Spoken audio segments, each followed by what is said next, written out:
గురుర్బ్రహ్మ గురుర్విష్ణు గురుర్దేవో మహేశ్వర గురు సాక్షాత్ పరబ్రహ్మ తస్మై శ్రీ గురవే నమ. గురవే నమ. ఈరోజు సింహరాశి గురించి విశ్వావసునామ సంవత్సరంలో సింహరాశి గురించి తెలుసుకుందాం. అయితే ఇక్కడ రాశి ఫలితాలు చదువుకునేటప్పుడు కొంతమంది ఏమండి దాంట్లో ఈ రాశి ఫలితాలు రాశారు, మాకు వర్తించలేదండి, దాంట్లో చెప్పిన దానికి పూర్తిగా వ్యతిరేకంగా జరుగుతోంది, మాకు ఈ రాశి ఫలితాలు జరుగుతాయా జరగవా అనేటటువంటిది చాలామందిలో కూడా ఒక మీమాంస ఉన్నదండి. అయితే ఏమిటంటే యథార్థంగా చెప్పాలంటే ఇప్పుడు మేము పంచాంగం చెప్పేటప్పుడు తిథి వార నక్షత్ర యోగం కర్ణం అన్నీ కూడా రాయాలి. రాస్తేనే కానీ అది పంచాంగాలు 5 భాగాలు కావు.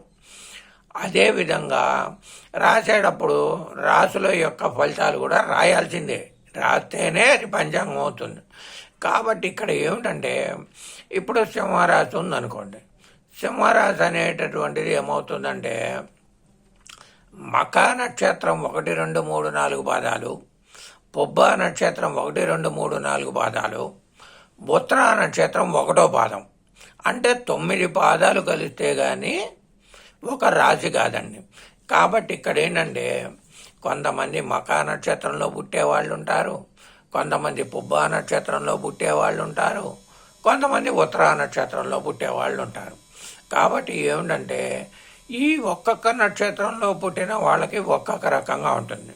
కాకపోతే రాశి ఫలితాలు అనేటటువంటిది మీకు గోచార రీత్యా ఏలినాడు శని, అష్టమ శని, అర్ధాష్టమ శని ఇవి చూడటానికి ఎక్కువగా ఉపయోగపడతాయి.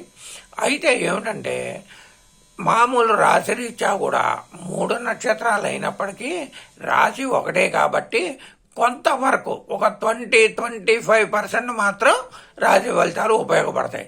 అంతేగాని పూర్తిగా 100% ఈ రాశి ఫలితాలు వర్తిస్తాయి అని ఎవరు అనుకోవద్దు. ఎందుకంటే ఇప్పుడు మఖా నక్షత్రంలో పుట్టినటువంటి వాళ్ళు వైడూర్యం రాయి ధరించాలి. ఈ వైడూర్యం రాయి కుడి చేతి చిటికిన వేలికి ధరించాలి.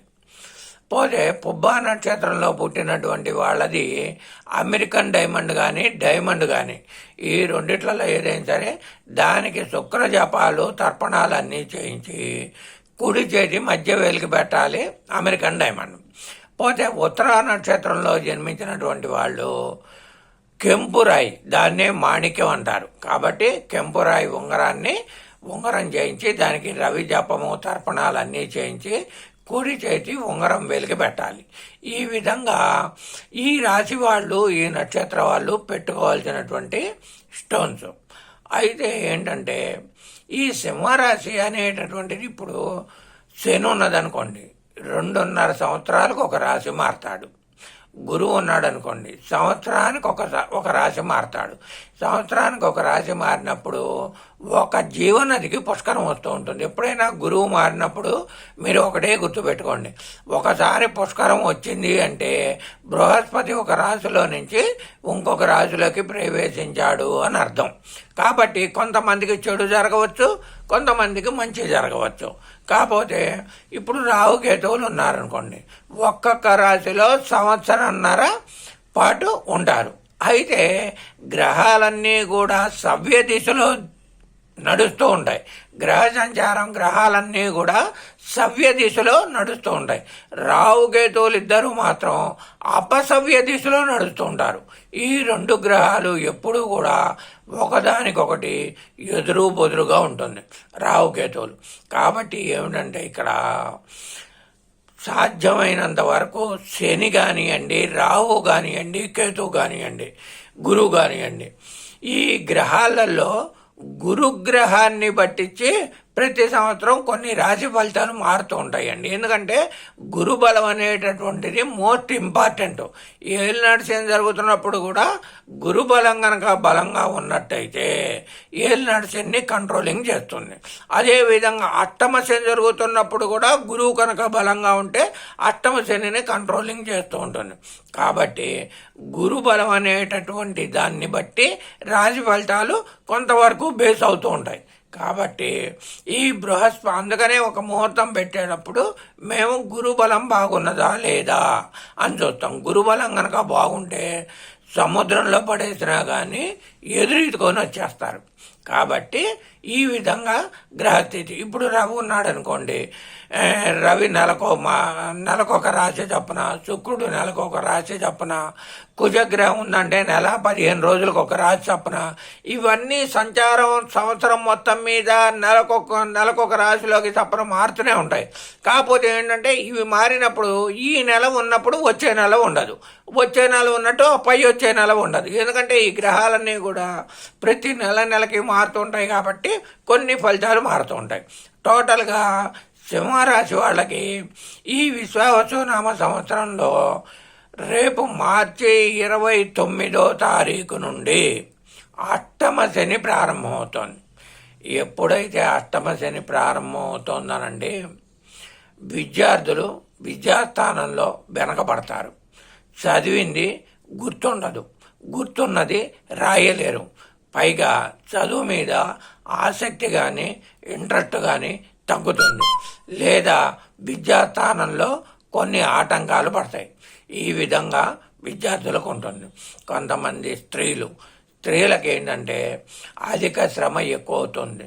చేస్తున్నటువంటి వృత్తి ఉద్యోగాలలో శారీరక శ్రమ ఎక్కువయ్యి కొన్ని అపహాస్యానికి గురయ్యేటటువంటి అవకాశాలు ఉన్నాయి. పోతే స్త్రీలకి ఆరోగ్యపరంగా పోతే కొన్ని గైనకాలజీ ప్రాబ్లమ్స్ వచ్చేటటువంటి అవకాశాలు ఉన్నాయి. పోతే ఉదరము, తల వీటికి సంబంధించినటువంటి ఆరోగ్య లోపాలు పురుషులకైనా సరే స్త్రీలకైనా సరే ఇదే ఫలితాలు ఆరోగ్యపరంగా వస్తూ ఉంటాయి. అయితే కొంతమంది పురుషులకి కొన్ని కోర్టు వ్యవహారాలు కానివ్వండి, పోలీసు వ్యవహారాలు కానివ్వండి, అన్ఎక్స్పెక్టెడ్గా వచ్చేటటువంటి అవకాశాలు కూడా సింహరాశి వాళ్ళకు ఉన్నాయి. వాహనాల మీద వెళ్ళేటప్పుడు చాలా జాగ్రత్తగా వెళ్ళండి. ఆ వాహనాల వల్ల కొన్ని చికాకులు, టెన్షన్లు వచ్చేటటువంటి అవకాశాలు ఉన్నాయి. కాకపోతే ఈ సింహరాశి వాళ్ళు కుటుంబ స్థానంలో భార్యాభర్తలు ఇద్దరి మధ్యలో కూడా కొన్ని అకారణ కలహాలు, భేదాభిప్రాయాలు వచ్చేటటువంటి అవకాశాలు ఉన్నాయి. కాబట్టి శాస్త్రం తెలుసుకొని ప్రయోజనం లేదండి. శాస్త్రాన్ని తెలుసుకొని దాన్ని సద్వినియోగం చేసుకోవాలి.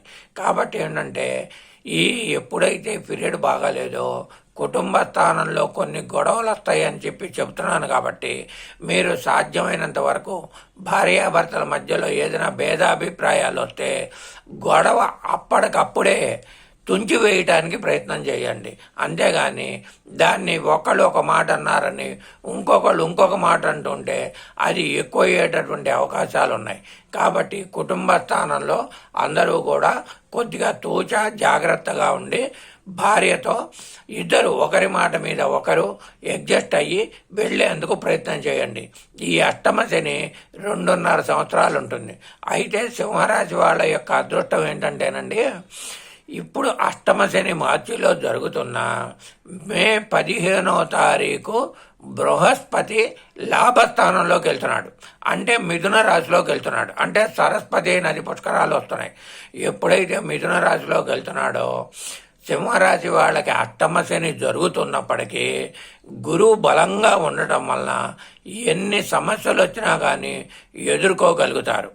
కాబట్టి మిగతా సమయంలో కూడా గురువు మళ్ళీ మారిన తర్వాత కూడా రుణ బాధలు ఎక్కువైతాయి. మీరు చేసినటువంటి అప్పులని తీర్చలేక కొన్ని అకారణ కలహాలు వస్తూ ఉంటాయి. పోతే మీరు వ్యాపార రంగంలో ఉన్నటువంటి వాళ్ళు తూచా జాగ్రత్తగా వ్యాపారం